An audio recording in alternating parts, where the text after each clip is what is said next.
Hi everyone, welcome back to my channel, Anita Library. I'm Anita and this is my library.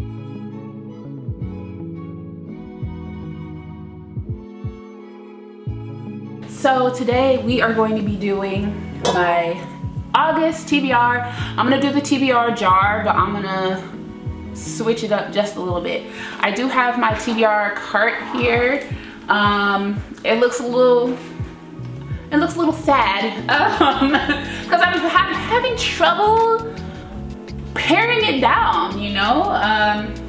But the way that I have it organized right now, I have the top shelf, which is my me trying to pick books that will get me through my move, because I really just want to take these on my person when I do the cross-country drive. Really not cross-country, it's just a few states over, but when I do that drive, just so I can have these available and I won't have it all packed up, you know what I mean? So I want to have a cart full to A, get me from now till the time that I move, and then B, get me from the time that I move to when my house shipment stuff arrives.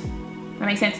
Anywho, so that's this top shelf, and then that includes 2 books here at the end that are on my July TBR. I still have a couple of days left in July when I'm filming this, so these could very well be read, okay? That doesn't mean that they're goners. There's still space. And then on the bottom shelf, I have my summer TBR, which is a really fun shelf. So hopefully when I pick some of the prompts from the jar, I can choose from that shelf as well and make that my August TBR. I hope that makes sense. But yes, I will move the cart. I will show you the full cart once we're done. But you've already seen both sets of books that are currently on the cart if you watched the summer TBR and if you watched my book vlog setting up my TBR cart. That's the books that are on the top shelf. Anywho, so I have my little jar here that I'm really excited about, and the one where I can actually get the dang on prompts out of there, and we're gonna mix them up, and I'm gonna pick 5. I'm going to try to use some of the books that are on the shelf, but I obviously need to fill, you haven't seen it, but I obviously need to fill the middle shelf. There's literally not a book on there, and then I have space for maybe 3 more books on the top shelf, so there's plenty of room to grow. Does that mean I need to stuff it? No, but I want to grow it a little bit. So let's go ahead and pick our prompts. So number 1, I have friends to lovers. This is one of my new favorite tropes. I read a book earlier this month, and it was friends to lovers, and I ate it the heck up. So this is my vibe right now. Friends to lovers. I am not mad at that being the first one. Okay. Oh, I have to show you that I'm picking. Second, I have a mostly pink book. Trust me, that's what these are saying. I was showing the camera last time and it wasn't focusing. I don't want to mess with it. That's what it says, I promise. So a mostly pink book. I have lots of mostly pink books. I have a mostly pink book on my shelf right now, so or on the TBR cart right now that I can pick. So that is a solid prompt. All right, number 3. A YA book that literally can be many things. I really haven't been in a huge YA mood. All right, number 4, a book about family. Okay, I have some of those. I think what I had in mind when I made that prompt was probably historical fiction, or contemporary fiction. I have some of those that are about family, or maybe they run a family business or something like that. So yeah, there's plenty of directions we can go with the family one. And then finally, I have a book where the main character is a parent. Oh, I have one in mind. Yes. Okay, let me pick 2 books for each of the prompt, and then I'll come back and we will decide together, real time, which one wins the challenge. Be right back. Okay, for the prompt, a book about family. When I got the prompt out of the jar, this is the first book that came to mind. It is Long After We're Gone by Shelton Harris.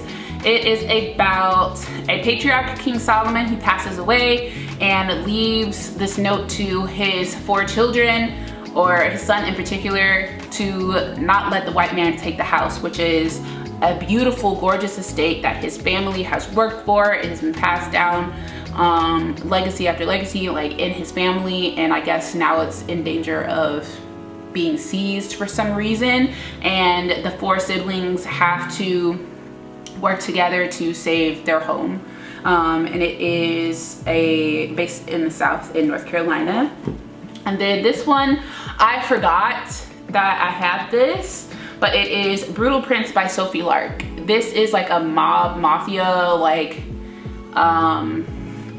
I think, at least that's what it felt like to me, like a rival families. Oh yeah, see, look right here. The Griffins and the Gallows have been battling for control of Chicago's underworld for generations. And this is like their family, and I guess they have to have a marriage of convenience or whatever to like unite them or something like that. And this is a part of a series. Now, what is alluring to me about this is that it is a part of a series. The series it's a complete series. I don't think you're still writing for it. And the series has 6 books. Why is that alluring me, you ask? Because for my challenge, I have to start and finish a series that is completed that has 4 or more books. And that is really hard to come by for something that's like not fantasy, but this could be a contender. So I think I'm leaning towards this book for that purpose. But considering the prompt is a book about family, which one am I more interested in at the moment? Honestly, Long After We Are Gone. I know this is way longer. This doesn't quite have 500 pages or anything, so it's not something I have to rush through in a day. This is a new release. This came out a couple of months ago. And I'm kind of interested, but at the same time, it's probably heavy on like racial tensions, and I have read a few books that are heavy on racial tensions lately, and I might want a break. I might want a break. So I'm not sure, my friends. I'm not sure. Brutal Prince or Long After We're Gone?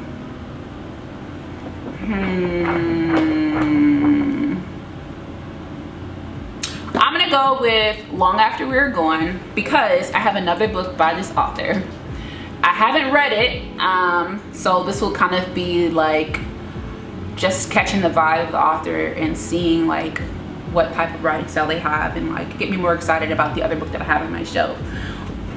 This one I don't have any more from, but I don't see this as being a book that I will have trouble picking up at a later time. All right, the last prompt I have is a book where the main character is a parent. All right. So the book that I had in mind when I read the prompt is The School for Good Mothers by Jessamine. This is kind of about, so like a woman, she's struggling to make ends meet. She's of Chinese immigrant parents, a child of immigrant parents. She has a bad day. She takes her eye off of her kid for a moment and something happens, and they ended up seizing her, taking her child and putting her into, the mom, putting her into the School for Good Mothers, and it's kind of like a finishing school for like churning out perfect mom. This is for good mothers, but like whatever society deems you to be the perfect mom, the good mom, and like, you know, you make everything from scratch, and you take your kids to soccer practice, but you also like provide for your family financially or something. Like, I don't know, I'm just making that up, but I say that to say society makes it impossible for you to be a good mother, and I'm just interested to see like what types of like challenges or like restraints and rules and stuff like that, standards they put upon the good mothers and like how you qualify, like what does that even look like according to this. And I am really into dystopian stories. I am struggling to get through one right now, I'm gonna be honest with you, but generally I really do enjoy the idea of like dystopian stories. Like there's kind of science fiction-y because sometimes there's like chips and stuff like that, and there's something biological about it, and like cloning, or you know, something like that. So anywho, I say all that to say I do like a dystopian type of book. This seems dystopian. Like I'm interested to see what types of impossible standards they place upon mothers in this book. So I have had big interest in this.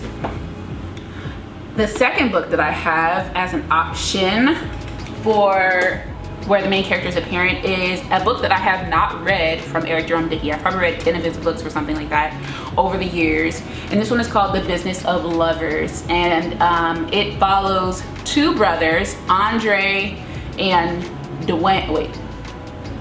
Plus two brothers, Andre and Dwayne, and like their tale of their love. It says all is fair in love, not their love together, but like their separate love stories. All is fair in love and lust, and New York Times bestselling author Jerome Dickey's tale of two brothers, four women, and the business of desire. Oh, this sounds messy. I read a messy book this month. I see now why the girlies are here for like the messy books. Because at first I was like, why did you want to read that? I was so like stuffy about it. But reading it, I was literally hollering. I was like, girl, you crazy. Like going in on this book. It was a wild ride, and I definitely recommend it. But anywho, if you know me, I have a soft spot, or like a high interest in reading romance books written by Black men from the point of view of a Black man, like the characters, because we are saturated with romance books. They're coming out of our ears, but and we fall in love with these male characters, and we're like, oh, this is like my book boyfriend. I'm gonna tell you right now, the book that I'm reading right now, the book boyfriend is literally, I love him. I have fallen actually delulu in love. Like, it's crazy. But a woman author wrote the book. So yeah, like our fantasies can dream up the perfect man and what he would do and what would he say and how he look and all this stuff, what he would do to me. That is still kind of like a fantasy. It could be a reimagining of like perfect parts of men that you've encountered in your lives or whatever, but I feel like this is just my assumption or my feeling, my gut feeling about reading a book about a romance book, about reading a romance book by a Black man and making the main characters Black men and like showing their romance journeys through their eyes, through that lens. I feel like that is, I will say more realistic, but like it's more of a true account of the man's perspective and their ideas and their wants and their fears and stuff like that, because it's coming from the mind of the man. Not to say that a woman can't write from the perspective of the man here and there, but that's literally all we have in romance.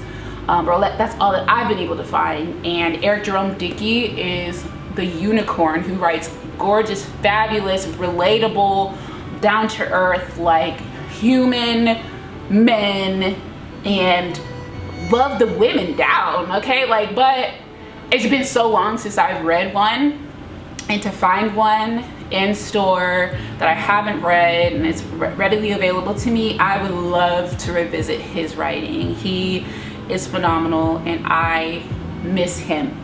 So I would like to read this, but all right, this isn't fair, but I'm pretty sure I'm gonna put these both because I can't wait.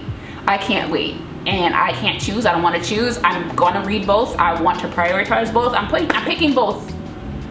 I'm picking both. I have the space on the shelf to pick both. Both are going in. Boom. Okay. So let me angle the camera, and then I will show you guys my very sad looking cart. But I guess the point is so that it's not freaking full and stuffed and bursting at the seams, you know what I mean? Like, I have a bookshelf already. This should be curated. Like, it doesn't need to be full to the brim, so I need to remind myself of that. So hang on, I'm gonna show you what I got going on.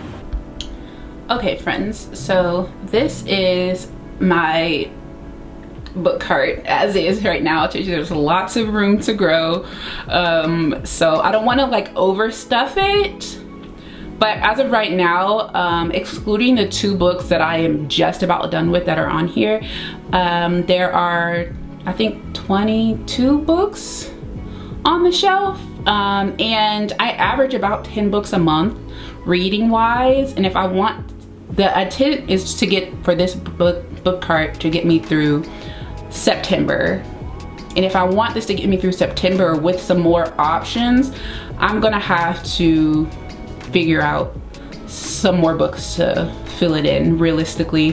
But anywho, let me just go ahead and show you what's on the cart. So if you remember, if you watched one of my latest videos, these are the books that I picked from the TBR card game. They're not specifically about summer or anything like that, but they do serve purpose with some of my challenge prompts. This one definitely serves purpose with one of my challenge prompts. It was a soft book, a soft TBR for July. I have yet to get around to it, but I might. There's still time. This one, The Air He Breathes by Brittany Cherry, I didn't even realize until just now, but this is a part of a 4-book series. It is romance. I believe this was from the prompt Might Make You Cry, which I am not mad at. I think all of her books will probably make me cry, and this series, the Element series, seems really heart-wrenching. So this could be a contender as well, aside from the Brutal Prince option. So that might work, and it's 4 books instead of 6. This was a nonfiction reread, or I'm sorry, a gifted book. This was for a book with a map in it. This is Fourth Wing by Rebecca Yarros. Sorry, not Rebecca Ross. Rebecca Yarros, if you can't tell. For some reason, I've been putting that one off. I'm not particularly inspired to read it right away, but it's here, and I like having it available on this cart. This is a horror book, Dark Academia, I'm really excited about. I can't remember what the prompt was for this one, but it's been on my TBR for quite a while. This book I actually might get you this weekend for a book over 500 pages. I kind of want to do a 24-hour reading challenge, more to come. I did start this one barely. I thought I was going to read it, and I ended up going with something else, but this was on my TBR for this month. Actually, all of these are on my TBR for this month. This one was my struggle read. I have about 100 pages left, and child, I just need to press. This one, I am almost done with it. You can't tell because I was reading this on my Kindle and listening to it on audio, about maybe 20% audio, 80% on my Kindle. But this one is almost done, and I am absolutely enjoying that right now. So these are not to be read. The rest of these are. These are the ones we just picked. I'm really looking forward to these. I would have to say, out of all of these that we've picked so far, the one that I'm most looking forward to is Make a Scene by Mimi Grace, and then what is this, The Business of Lovers, is that what it's called? Yeah, The Business of Lovers by Jerome Dickey.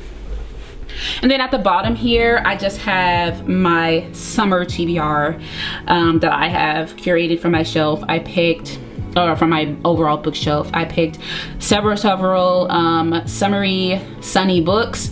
Again, this series is just going to live on my TBR forever until I just pick up Part of Your World. I don't know why I can't commit. I don't know.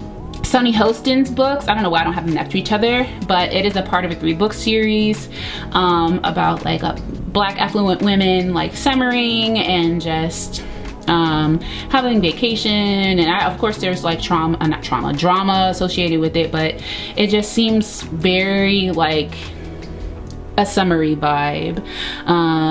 Of this shelf, what I'm most looking forward to reading is probably The Thing About Home by Rhonda, what's her name? Rhonda McKnight.